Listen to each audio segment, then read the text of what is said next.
कलयुग के 5 ऐसे सत्य जिन्हें भगवान श्री कृष्ण ने पहले ही बता दिया था। महाभारत काल में पांचों पांडवों के मन में कलयुग के बारे में जानने की बड़ी इच्छा थी, इसलिए उन्होंने एक बार भगवान श्री कृष्ण से पूछ ही लिया कि हे वासुदेव, कलयुग में मनुष्य का जीवन कैसा होगा, मनुष्य के विचार कैसे होंगे और मोक्ष की प्राप्ति कैसे होगी। यह सब सुनकर भगवान श्री कृष्ण ने पांचों पांडवों से कहा कि मैं तुम्हें इसका सीधा उत्तर तो नहीं दे सकता, लेकिन तुम पांचों भाई जंगल में जाओ और जो कुछ भी वहाँ दिखे मुझे आकर विस्तार पूर्वक बताना, मैं तुम्हें उसका कलयुग में प्रभाव बताऊंगा। यह सब सुनकर पांचों पांडव जंगल में गए और उन्होंने वहाँ जो देखा वह देखकर वे आश्चर्यचकित रह गए। फिर पांचों पांडव श्री कृष्ण को बताया कि उन्होंने वहाँ क्या देखा। सबसे पहले युधिष्ठिर ने कहा कि हे वासुदेव, मैंने पहली बार 2 सूंड वाला हाथी देखा, ये मेरे लिए बहुत आश्चर्यजनक था। तब श्री कृष्ण कहते हैं कि कल युग में ऐसे लोग राज करेंगे जो दोनों ओर से शोषण करेंगे,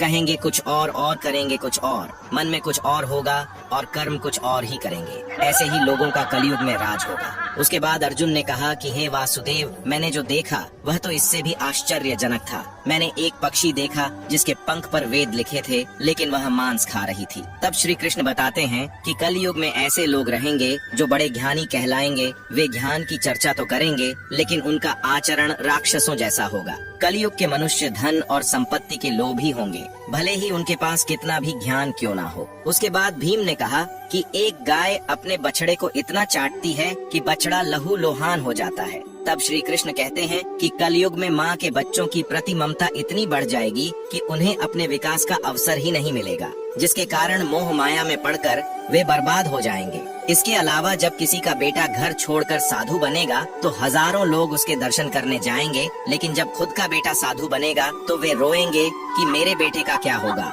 कलयुग में बच्चों के प्रति ममता इतनी बढ़ जाएगी कि उसे मोह माया और परिवार में ही बांध के रखेंगे। उसके बाद सहदेव ने कहा कि मैंने 7 कुएं के बीच में एक सूखा कुआं देखा, लेकिन यह कैसे हो सकता है। इस पर श्री कृष्ण कहते हैं कि कलयुग में मनुष्य फालतू की चीजों में अपना पैसा बर्बाद कर देंगे, लेकिन वह देखेंगे तक नहीं कि पड़ोस में कोई भूखा मर रहा है। इसके अलावा कलयुग में मनुष्य अच्छे अच्छे कपड़े पहनने, खाना खाने और घूमने में अपना सारा पैसा बर्बाद कर देंगे, लेकिन किसी के 2 आंसू पोंछने में उनकी कोई रुचि नहीं होगी। इसके बाद नकुल ने कहा कि एक चट्टान सभी पेड़ पौधे को तोड़ रहा था, लेकिन वह एक छोटे से पौधे पर टकराकर रुक जाता है। इस पर श्री कृष्ण कहते हैं कि कल युग में लोगों का जीवन पतन हो जाएगा। ऐसे में हरि नाम का एक छोटा सा शब्द उस पतन को रोक पाएगा। अर्थात कलयुग में भी जो मनुष्य धन के लोभ को छोड़कर हरि नाम का जाप करेगा उसे कोई कष्ट नहीं होगा और मृत्यु के बाद उसे मेरी चरणों में जगह मिलेगी। दोस्तों, इस वीडियो को शेयर करके कमेंट में जय श्री हरि अवश्य लिखें।